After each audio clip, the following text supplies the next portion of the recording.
Welcome everyone to the Kendall Report, where I share my 44 years of experience to help you manage your portfolios and protect your wealth. Remember to subscribe, like, and share these videos. Folks, I just want to welcome all the folks that have been subscribing to the channel. We're making new highs in subscriptions, over 35,000 now. Thank you so much and welcome. In tonight's video, I'm going to discuss the AI stocks. I think it is time to really dig into this sector and start to determine what is really going on. I think there's some interesting things you'll find out tonight in watching this. We'll also talk a little bit, before we get into that, what Jay Powell said today, a little bit of macro information to come out and discuss those things. So let's go ahead and get into tonight's video.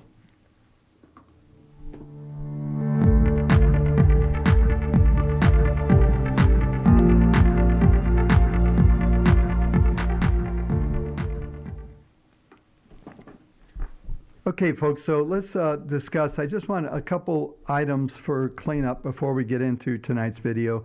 Is when I go to the charts, there was a problem with the sound last night.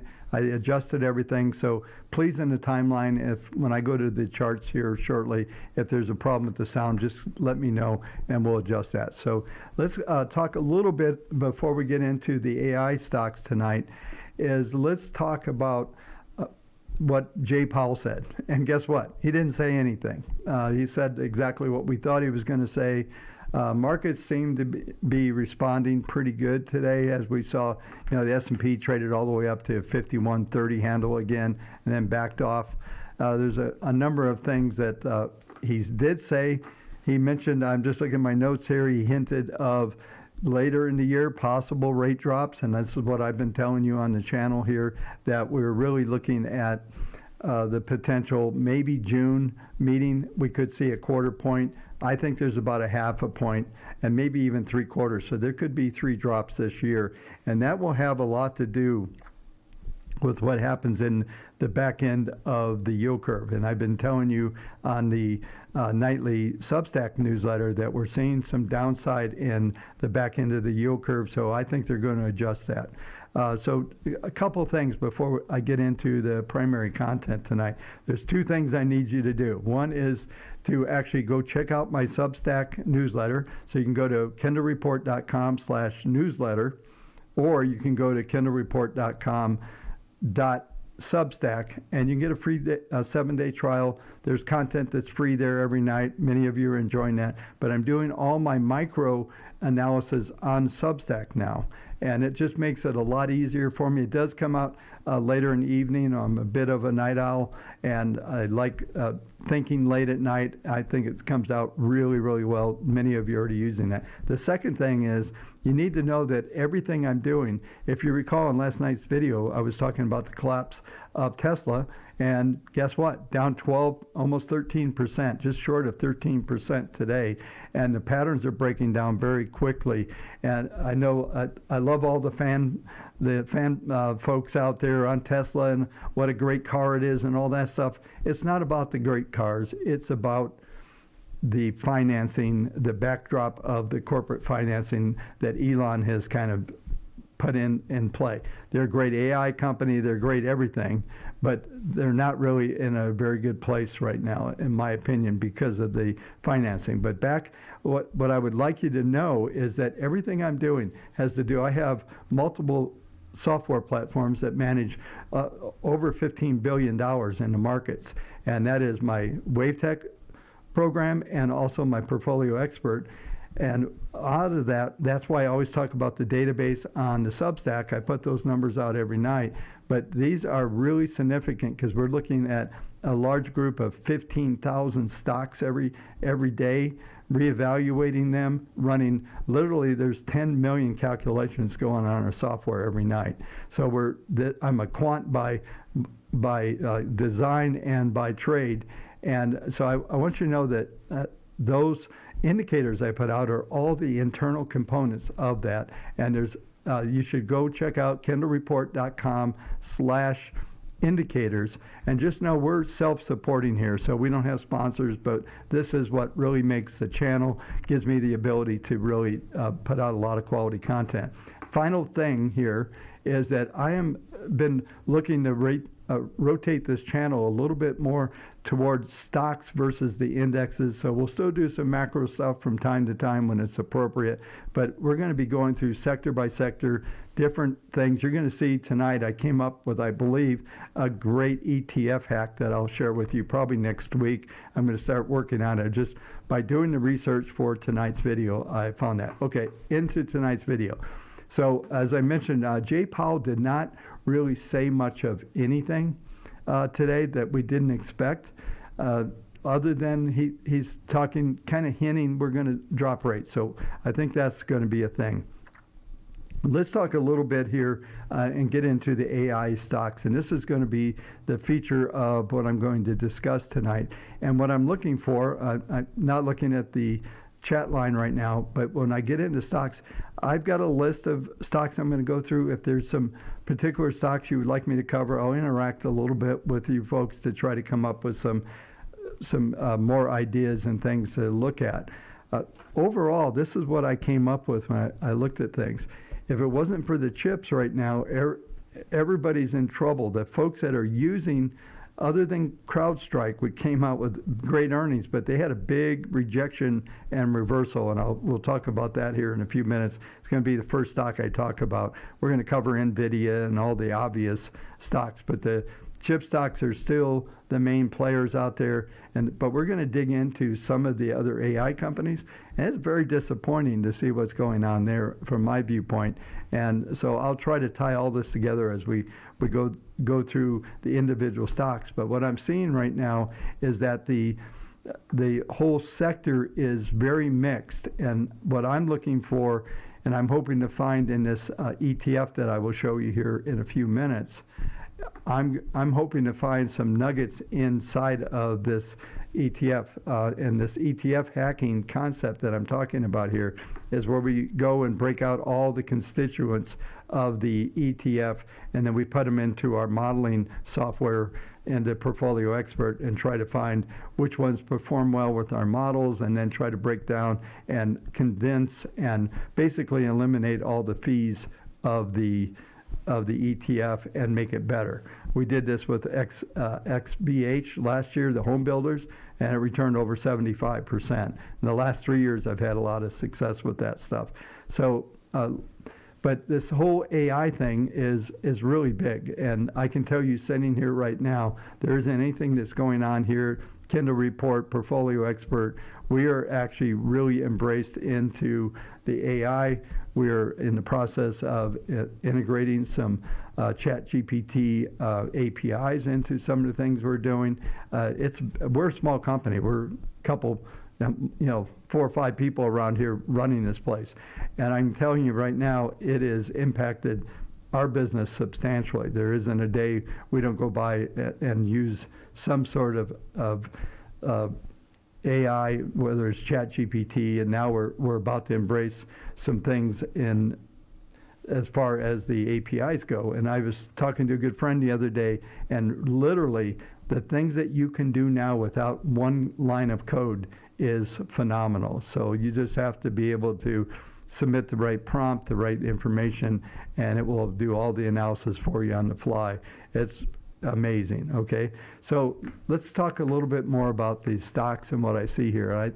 And it's still a very robust sector, but it's starting to get kind of sketchy when you start to dig into it. So like I said, I'm going to go through a list of stocks. I'll come back on screen and talk to you shortly. Just let me know when I go to the charts, make sure the sound is okay and it's coming through strong. So let's go head over into the screen and look at this stuff.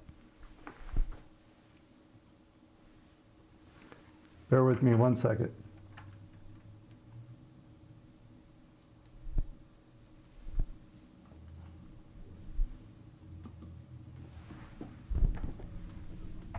All right, so let's do a sound check here, folks. If you're not hearing me good, it looks like it should be fine. I'm not sure what happened last night, but hopefully we're all good. So I'll go ahead. Here's the Tesla. We'll start with Tesla last night. And Tesla's technically an AI firm, obviously through Twitter /X. We got Gronk. We got a lot of stuff. Not to mention the autonomous driving. Tesla has some amazing technology, and I think a lot of folks misinterpreted what I was saying about Tesla last night. It's really, oh, good. Thanks for the sound. But the realities is that there's something else going on with Tesla, and somebody had made a comment in just a quick before we migrate. We'll kind of start here with the with AI and Tesla. But somebody made a comment that the Tesla Y was the biggest or most popular selling car in the world. Basically, Tesla sold 1.8 million cars last year. The total sales were about 72.8. Toyota owns the market at around almost 12 million sales. And as I mentioned the other night when I talked about it, Toyota seems to have the better solution, which is a hydrogen piston engine, not electric, non-electric. And I think they did do a hydrogen electric, but that's charging that way. But they've come up with a new concept, and I think it's phenomenal. These guys have always been on top of the markets from that standpoint. Even the Prius was a really good thing. So anyway, I just want to make sure that people understand exactly what's going on from the standpoint of what my views are and Tesla. And of course, I love some of the comments, I have to say, is that one of the things that came out last night was that this was a typical boomer's view of Tesla, right? And I go, well, this comment, I said, this was a typical view of the millennial view of Tesla. And it's not that they're just not going to replace all the cars with this thing, okay? Right now, it's just such a minute, it's 2.7% of all car sales are Teslas. So, okay, let's move on. Let's start to look at, I mentioned a couple things. This is very interesting, folks. I'm going to release this video this weekend, but 3 weeks ago, I did a video on my phase 2 of the effects of AI on the economy. Somehow or another, it did not get published, and it's still timely. So I'm going to publish that this weekend when we finish our daily live streams every day. So we'll go through that later. But let's go over, and I mentioned. Let's go to Crowdstrike, and I think this is always phenomenal when you get like these big earnings reports, and this is one of those things. Those of you that've been in my live trading room that I did last year, or you've been around any of the times I talk about these climactic swings or spikes in these stocks, and we could break this down. This is a weekly chart. I just want you to see this first. But what's interesting, Crowdstrike was the CEO that I quoted that I saw on Bloomberg a number of weeks ago. And what he was talking about is they took a number of jobs and security jobs that they had that used to take 8 hours to complete down to 10 minutes using AI. So they are obviously really boosting productivity there. And my entire idea is exactly what they're doing is this expansion of the productivity. And so AI is going to supply a lot of productivity. If you haven't read my annual outlook that I did, make sure you do that. It's actually free on Substack. You can just sign up for a free Substack and you can go, I think it was December 29th. It's the annual outlook for 2024, and that's worth a read.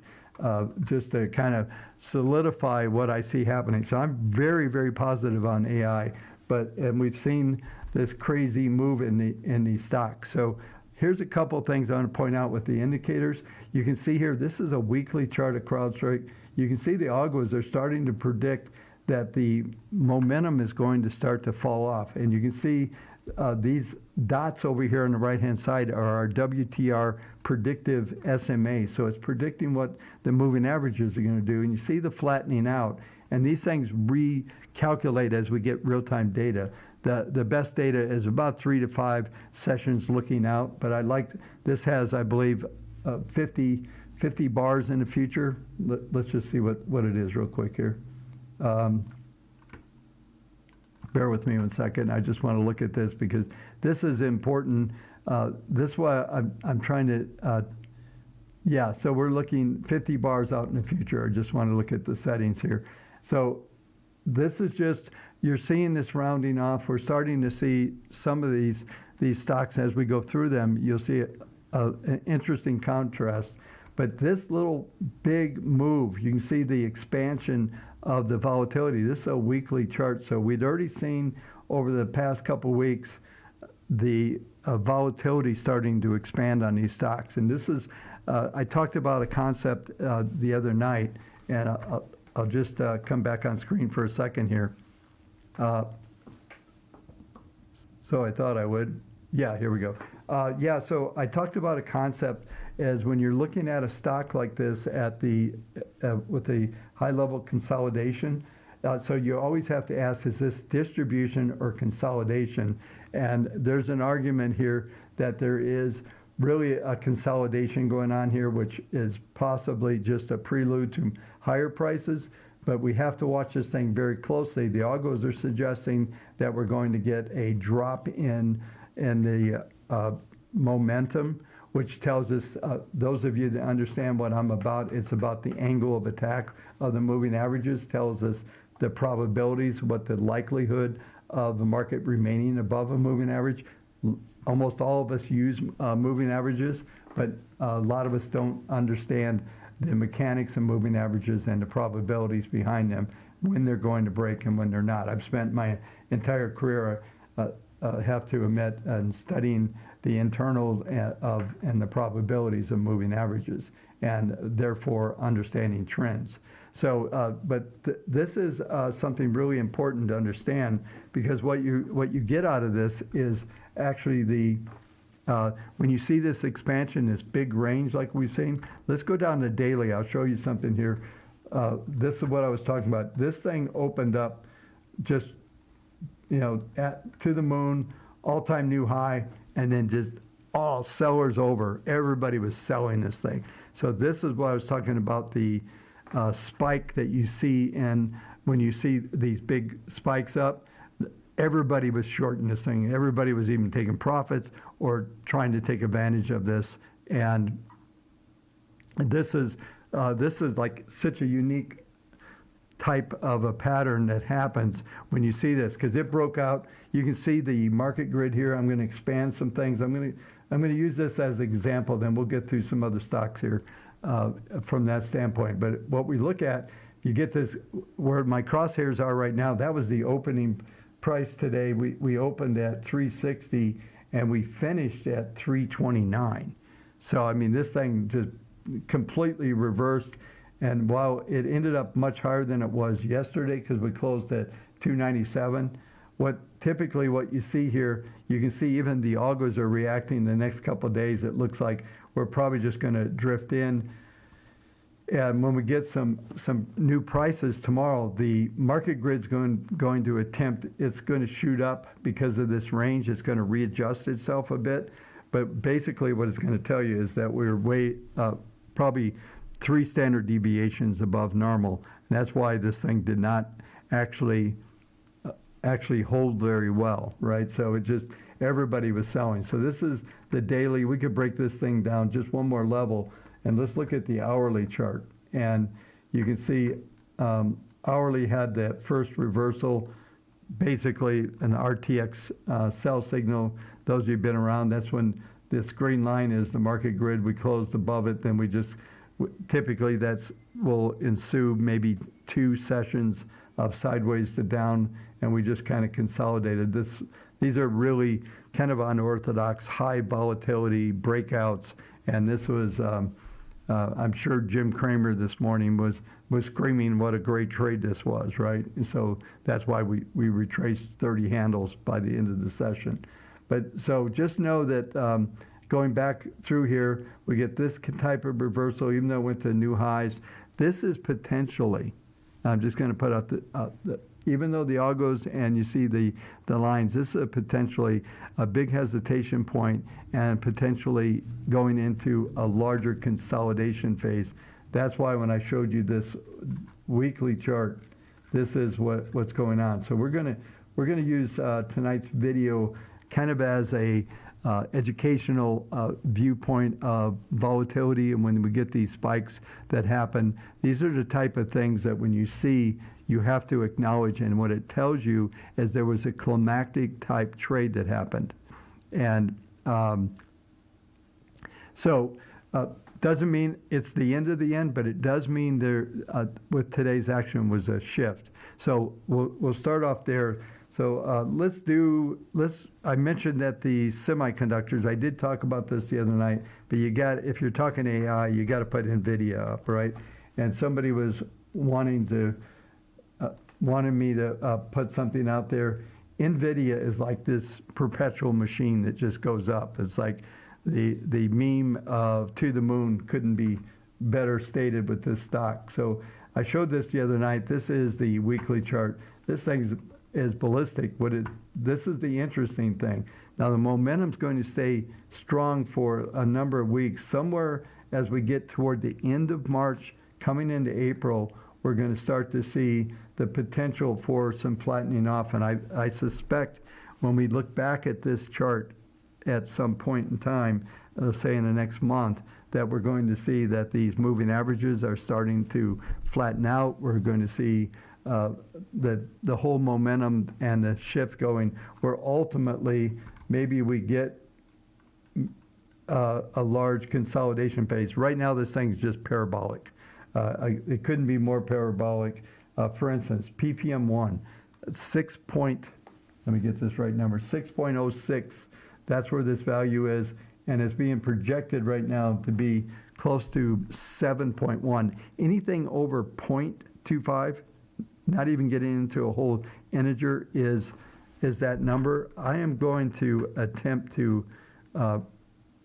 bring something up over here, okay?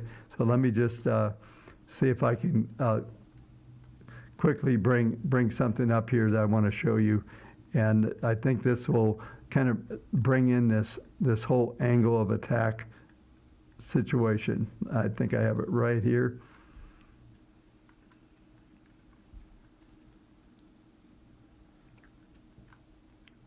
Bear with me one second. Here it is. Okay, so this chart here, this is what, when I'm talking about these moving averages, this is what the indicators are measuring, and they're giving, this is the probability map that goes along with this. And what we're seeing here with these numbers, you can see over parascale with this parabolic is, anything over about 2.5. And once we get above that level, now we're in this parabolic curve mode. Typically, when you get up to about 1.416, we get to an extreme extended move using kind of an extended, maybe Elliott sequence, maybe a 3 or 5 extension, something of that sort. But for this type of pattern, when we see this, these are become highly not predictable at all, right? There's such high volatility, such high momentum that these things can go on forever. In our software, if you're using WaveTech and you brought this up, what you would see is that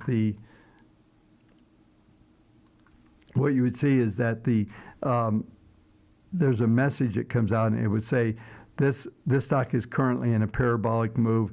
A top or price reversal can happen at any time. So when you get to this type of nosebleed area, anything can happen, but it always, I always say one of my favorite lines is the markets tend to go in the direction they can hurt the most people, right? And a lot of folks have become a little bit negative, but we're going to go on Nvidia just like we did on Crowdstrike just now, and we're going to go down a scale and we're going to look at and see if there's any excesses that we can find even on the dailies. Okay, I'm going to bring this up, and there's still 3 Fibonacci targets for Nvidia out there, and I mentioned this the other night when I covered it. It's at the right now we're looking at fib targets right now at 935, 1039, and 1104. That's where these green dots above the markets are. We're still, the one thing that's interesting though, momentum is being projected to fall off a cliff. And when I see these big spikes, and I can show you some previous ones, I'm just going to zero in on somewhere we saw any kind of spikes before. So let me try to do my best to zoom in on an area here. So I'll put my cursor right here. We did get up to peak, and really we saw about, this is dailies. We saw 5 or 6 days, and we come back into the moving averages. So let's come back here to current, and so I can tie that together. What this is suggesting, if you look at PPM 1, 2, 3, even the 200 is starting to show, the algos are suggesting that we're going to see a contraction of this steep momentum. And these are crazy numbers. Like I said, even on the daily, they're 2.6. So we're in nosebleed level or parabolic curve level.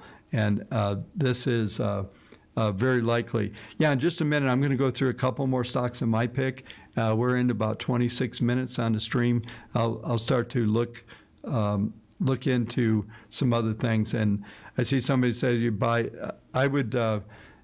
There's probably a good buy coming in on Crowdstrike, but I'd be really careful with that. It will be a trade, not a position. It would be what I'm having. So let's what I'm seeing here. But this is a potential point here on Nvidia.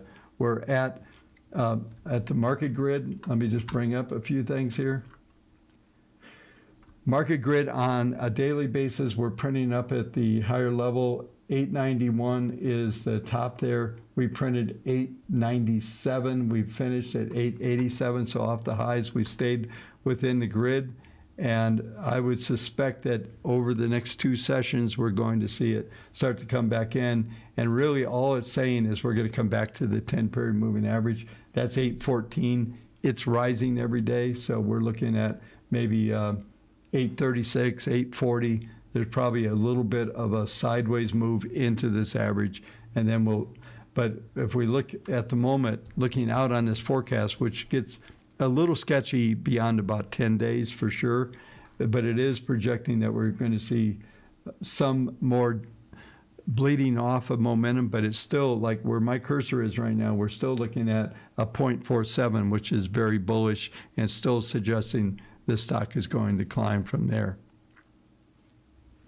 So let's do, I'm just looking at, so let's dig into like AI stocks that are actually using, like I talked about this, I think last night on one of my rants, but like Palantir is an interesting one. They got spiked with Crowdstrike today. This is the daily. Even that, we've got some interesting targets here.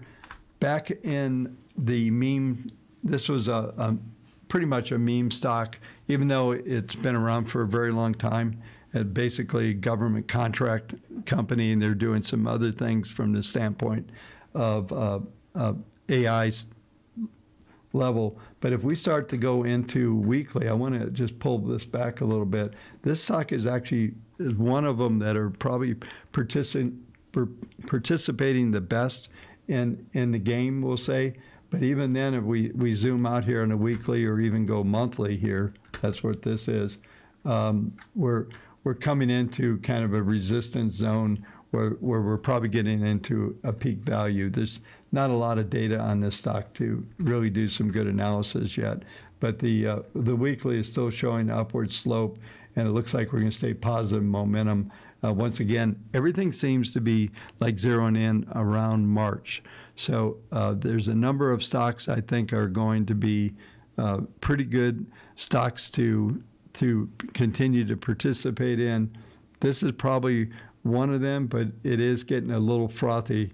Not quite the nosebleed area that we saw in Nvidia or in Crowdstrike as well, especially. Yeah, so that's interesting. But they're considered to be a player in this space, FF. So we'll I just wanted, these are not random stocks, but things I've researched earlier to look at. One more chip stock. I got to go AMD. And this, like I said, this is the big play in AI at the moment. I think there's going to be some other plays. Supposedly, if you Google or even go to ChatGPT and say, hey, give me some AI stocks. I did that earlier. Most of the stocks are giving you is, things like Adobe and different firms that are using AI. There's a number of them. All those stocks are underwater. They're just not doing well. So what it looks like, at least from the mainstream viewpoint, that is those stocks that are supposed to be players are not players. So I'm going to do one last thing, and then I'll entertain some of the stocks that you folks have put in the timeline here. But I'm going to go, and we're going to bring up this ETF that I found. It looked pretty interesting from a pattern standpoint. I haven't had a chance to dig into constituents, but I'm going to look to this as a potential hack. And the beauty of, let me just come back up for a sec. The beauty of doing ETF hack, what we can do is we can rebuild the ETF internally in our software, and then the software has buy and sell logic. So even if we come into something, we're going to have a sell logic. It's not going to let it fall down. We're not going to get hammered. So there's going to be adjustments that will happen within basically our ETF that we're rebuilding. I mentioned the other night that I think if you're trying to find ETFs that are going to match your style, I would argue you should get WaveTech, and we're going to show you how to build your own ETFs and have no internal cost at all. And you can use fractional shares, and you can use your picks, but you can test them and make sure that our logic does a good job on them. That's what I'm going to be showing you on this next index.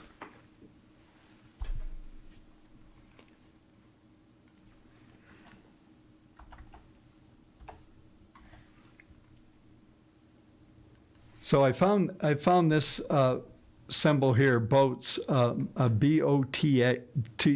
BOTZ, and I thought this was interesting. It's what I found. We've already satisfied a couple upward ticks here from the standpoint of we had some Fibonacci. If we go back all the way to, let's see, November of 23. The WaveTech Fibonacci target was spitting out some interesting numbers. It was spitting out a move to 29.73, 32.58, 34.40. So as we come into the current prices, we're getting very close to the 34 level. We printed at 32.58. So we're coming right into Fib target 2, and we're still seeing this upward slope, and it kind of matches the slope that we saw. And I don't know the constituent list yet, by the way. I looked through some ETFs that were supposed to be AI based, and most of them were crud. Okay, I didn't see anything that looked like some of the stocks that we just reviewed that we have upward slope. So I like this from the standpoint of being able to break this down and see if there's any outliers inside of this that would be go on. Yeah, like the KR ETF, exactly. That's what we're going to build. I mean, we did the rebuild of the X8 XBH last year. That will be it. Yeah, I mean, yeah, those are all good stocks. TSM, ASML, I went through those the other night. These are like the chips, right? These are the guys those are the players. And like I said, when I break down this list, I'm looking for an ETF hack. And even though this thing's getting a bit extended, one of the things that I find, and let me just let me come back up on screen, and then we're going to do some of the stuff that you folks are suggesting there. Yeah, so one of the things that is, I think, important to understand when you're doing these things is what I have found many, many times is the way that the portfolio manager, maybe on this ETF or others, they weight their bets. So like if you looked at any ETF, you're going to see the top 10 stocks are anywhere from 20 to 35% of the bet. So that's that's what they believe is going to drive their sector, whatever it is that they're following. That's what the manager believes, and their research team has focused in on those stocks. I find oftentimes that some of the best trades are in the bottom end, the ones that they like but they don't really making big bets on. And so I actually will research those, and a lot of times the benefit is to rotate, almost flip some of these ETFs upside down, depending on where you're on the cycle. Maybe where we are right now, there's a lot of, obviously the top end of this particular ETF is driving pretty high. So let's go back over there.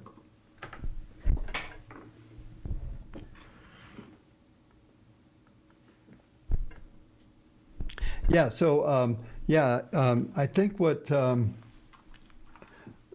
like I said, I think this is pretty good. Let's look at a couple stocks that are being thrown around on the timeline right now.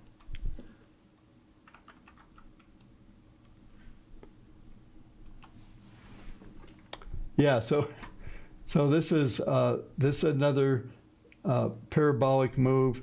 This it's classic. So somebody mentioned Trader SLA. You said is about to leave the Russell and go to S&P 500. Yeah, so it's going to try to swim with the big dogs. Look at this parabolic curve. What we're seeing though is that this is likely to be getting a little toppy. I was talking this is a great example, by the way. And I'm going to go back to when we were talking about the action in Crowdstrike today and this week. What we want to look at is this. See this big reversal spike got rejected? We just went sideways for a couple of weeks and then it resumed. And that's why I was saying that I think Crowdstrike is probably setting up when I see that type of volatility in a chart and I see the market grid expanding. You can see that I want to make sure, like the market grid was very tight, market was climbing right along the extremes, and then all of a sudden the expansion of volatility, otherwise the range of the weekly, this is weekly, yeah, so the weekly range that starts to expand, that tells you that we're starting to get a little frothy and we're going to get into a large consolidation phase. So we have to go through two cycles. As one is getting to the extreme, the second one is going through the consolidation phase, which is basically a contraction of volatility, and once the correction phase inside of a consolidation is just as a collapse or a correction within the volatility range. And that's why folks use Bollinger Bands for years. I know John Bollinger personally. I used to be on a board of directors with him.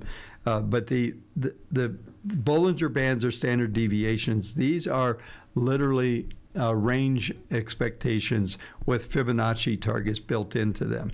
And so what we're trying to do with this indicator is start to target where the bar is likely to go.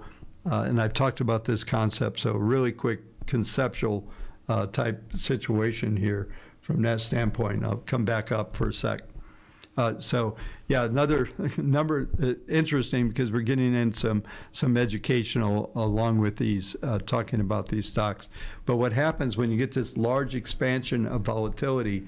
Before the market typically will make another move. I see this every day on day trading S&P, E-minis.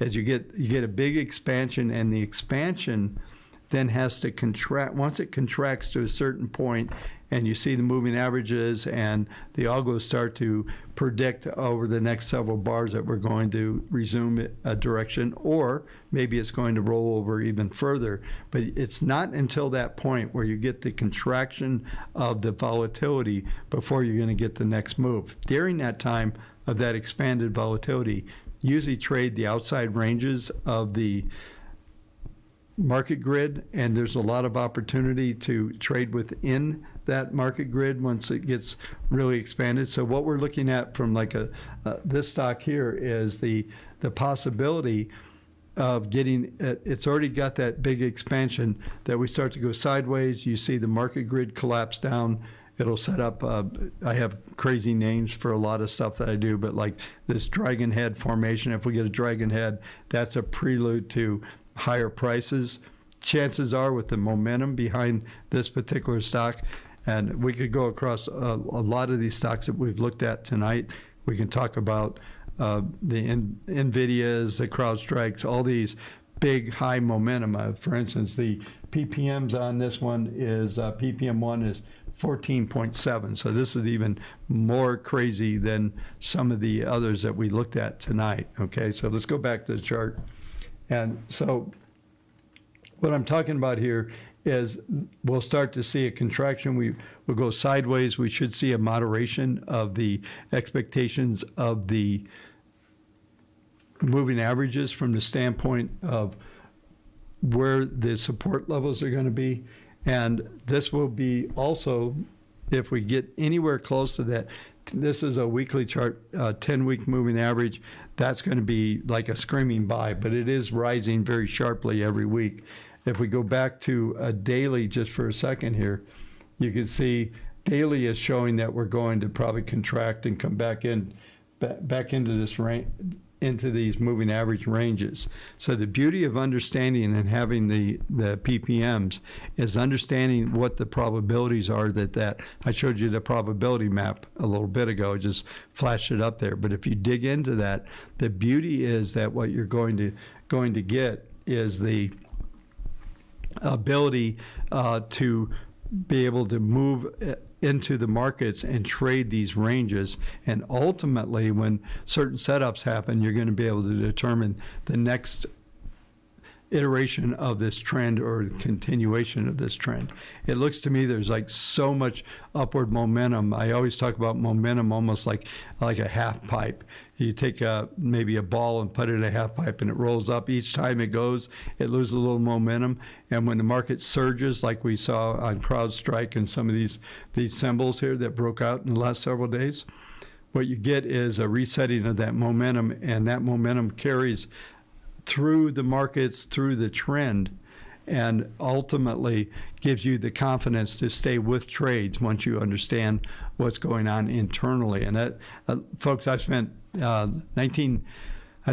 we came into this concept in 1983. I've spent an entire career, decades of studying this stuff. And this is like one of the most powerful things that I understand about the markets and the math behind the markets, because that gives what you and I need as traders is confidence enough to place the trade and then to stay in the trade when we know we have the good trade, but having good math and good strategies behind that. And that's basically why I put my indicators out there and the trading courses and all that stuff, and why I'm talking about what I'm doing right now, because this is unique to me. I'm sure other people probably have discovered this, but I can tell you I had a conversation with one of the original founders with me that started our first portfolio company, and we realized the other day nobody has figured out what we figured out. Not that we're smarter than anybody, we just figured out some things. We asked the right questions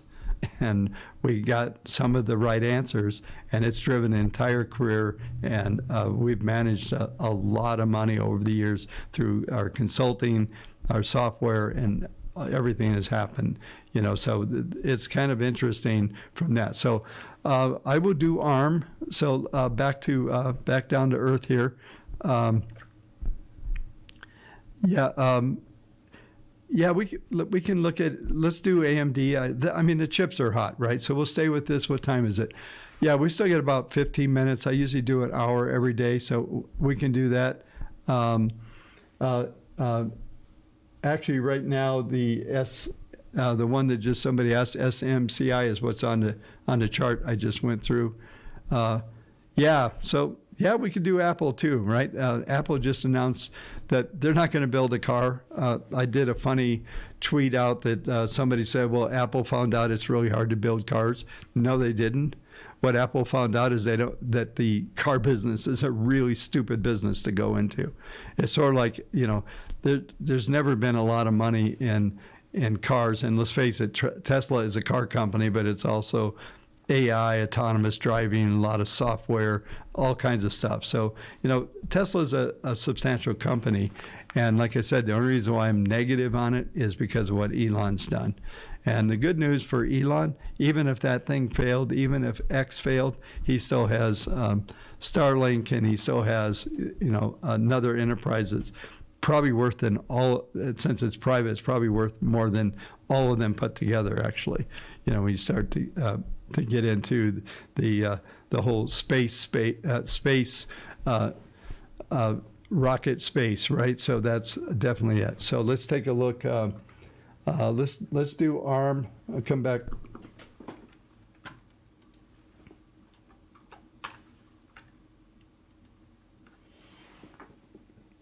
So this, okay, good example here. So I'm glad whoever, this is daily, but this is what I was talking about. See this big spike, and you get this big volatility. See how these outside lines, the red line and the green line, are the outside predictions for the for market grid. So we got right over here on the 12th of February, we got an RTX sell signal, but more importantly, this is the expansion of volatility.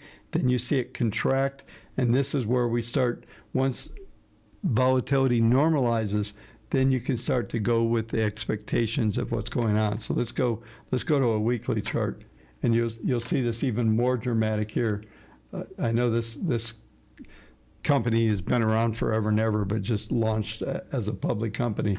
But there's not enough data here to do any real analysis from the standpoint of utilizing the algos and stuff here. But just looking at the expansion of the market grid, you can see it's already starting to contract.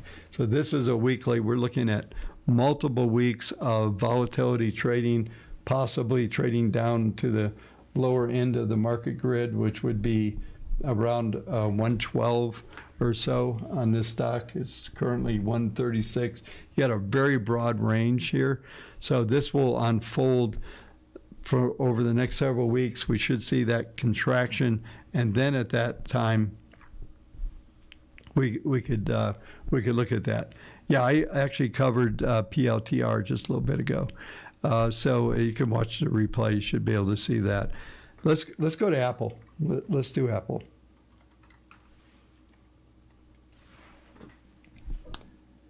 So Apple's starting to get pretty ugly between EU hammering them for fines, and just in general, just an incredibly mature business model from just about every aspect. It's funny, I guess the excitement around the new goggles have already faded into the background. But we're looking at a couple issues here.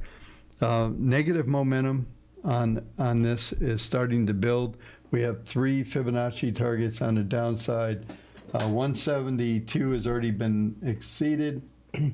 And so next level, 162, 157. It looks to me that we're testing these lows that we made back in October. We had a little reprieve on this stock, and that would be the reason why we're seeing NASDAQ and some other things starting to struggle, maybe setting up some consolidation phases. But this is literally a legit, right now, this is a legit downtrend on intermediate level. We have PPM1 at 1.25. So this is big. Yeah, so ultimately you can see Fibonacci 2 gets us to 157. Right now 149 is the 200 week moving average. We could be heading there very easily.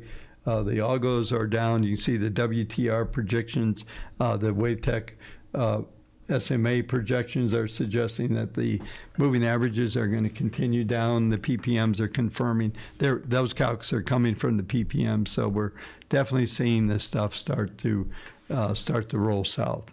So I'm just trying to keep rolling here pretty quick.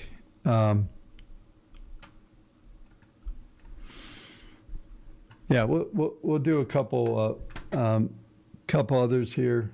Let's somebody just put up TDG. Is this the right company?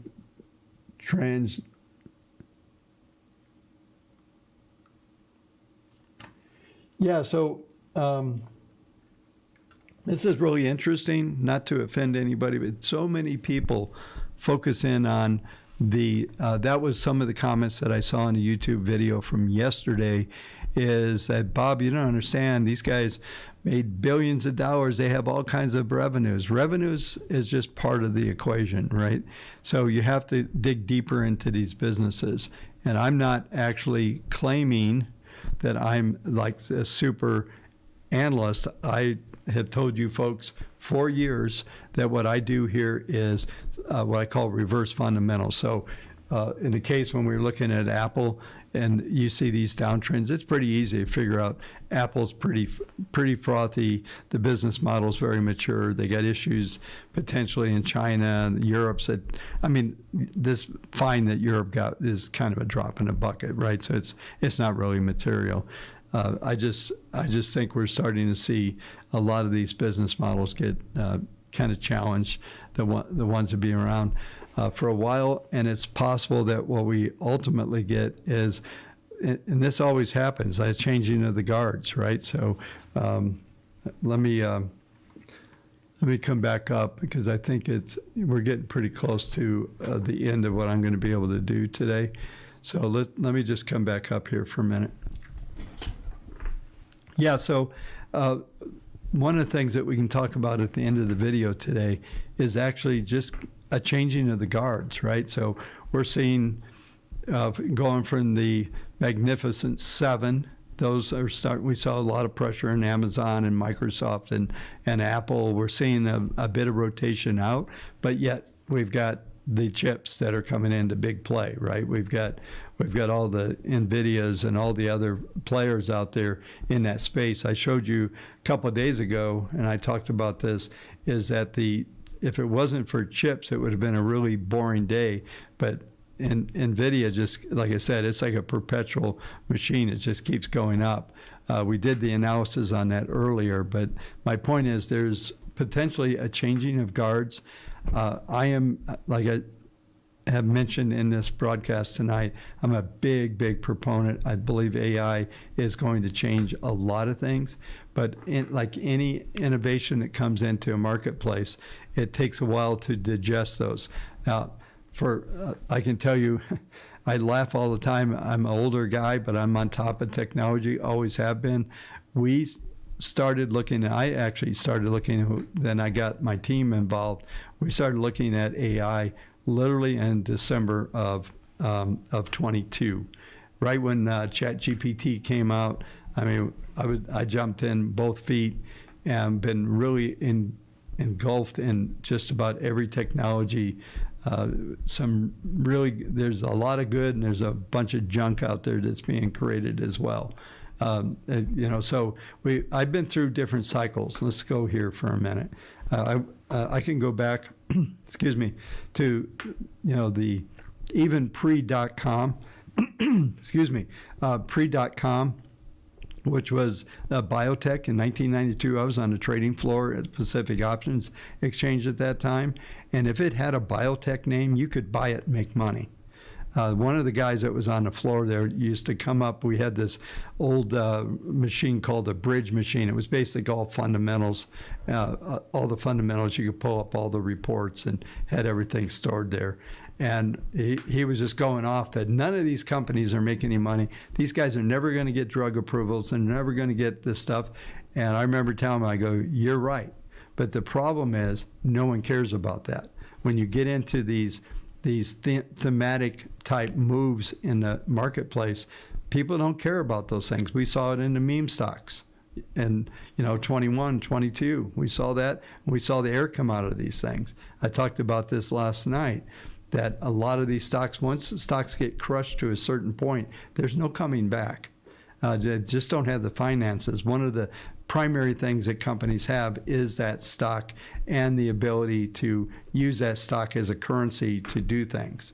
They can trade for, different types of things like, hey, I'll give you X amount of stock if you guys will do this for me. So you can barter with it. There's a lot of reasons to have it to be public and to do those things. But I think we might be at the beginning phase of starting to rotate and find some new leadership. Originally, those of you who follow me on this channel for a while, I talked a lot about, maybe it'd be small, mid-cap. I still think mid-cap is the play. I'm anxious to dig into this BOTZ as a hack for ETF, see what I see there. I think that could be very interesting, and it may just end up building a ETF hack. Maybe what we'll do one day is we'll have a session, interactive session with everybody, and we'll just, somebody mentioned the ETF, KR ETF, which is Kendall Report ETF. Great idea, right? But maybe there's a community-built strategy as well. I know for a fact, people that watch this channel every night, there's some really smart people watching this. And I appreciate all of them. And I've had an opportunity to meet many really interesting folks off of this channel. And I always find it fascinating, the folks that are listening to the old man talk for hours at a time, especially in the days when I used to do the 3-hour streams. There was that was back in the pandemic days for the most part, right? So we all had way too much time on our hands, so to speak. So, but just know that I think there's possibly some kind of shift going on here, that we're going to see some move away from things. We could actually argue, like Google has really screwed up with AI. I mean, they had the best AI developers on the planet. They owned everything. And somehow ChatGPT comes around and Microsoft grabs it, and all of a sudden they've just hammered Google in so many ways, especially if you've used Copilot and some of those things. It's pretty phenomenal technology they're putting together. And folks, this is a beginning stage of all this. So there's still a top end of folks that are participating in AI. We could have covered Microsoft stock, but it's going to look like a lot of these others. So hopefully you found this video helpful. This won't be the first time we talk about these things. My plan for the channel is really migrating away a little bit from the macro analysis. Like I said in the beginning of the video tonight, I always did S&P, NASDAQ, Russell, blah, blah, blah. Crude oil, all the big elements. And I think just for those of you that hung around to this point, probably should have said it up front, I think we're going to dig into Bitcoin and some crypto and some other assets possibly tomorrow night. And I'm just going to kind of rotate. Now, probably something that I did this week, I might come back and visit depending on what's going on. But it's really the channel is going to be about really finding assets and ideas that are going to help us make some money in the markets. And I was talking to an associate earlier, and I said, it's nice to trade the indexes, but really everybody's trading stocks, right? So a lot of you have own stocks and those type of things. And I used to do the live 3-hour lives, and we used to do hour and a half just covering stocks. So we're going to start doing things like this, and I'm going to find some focus where we're actually going to end up doing trade setups. We're going to talk about portfolio management, a whole lot of things as we go forward. So once again, I appreciate everybody that has subscribed to the channel. I'm just kind of getting an update here. We're 35,107 this very moment. So we were 33,660 just a few days ago. So we're starting to see some real action. Thank you, everyone that subscribed, and I appreciate it. And I'm hoping that this content will just get more defined and better as we go through. This is a shift in what I've been doing for quite a few years, but I think it's an appropriate one. So once again, thanks for watching. This will be it for tonight. I appreciate it. We'll see you tomorrow night, probably talking crypto, Bitcoin, some other stuff that we'll see what happens in in the world of macro on the economy as well. See you later. Thanks for watching.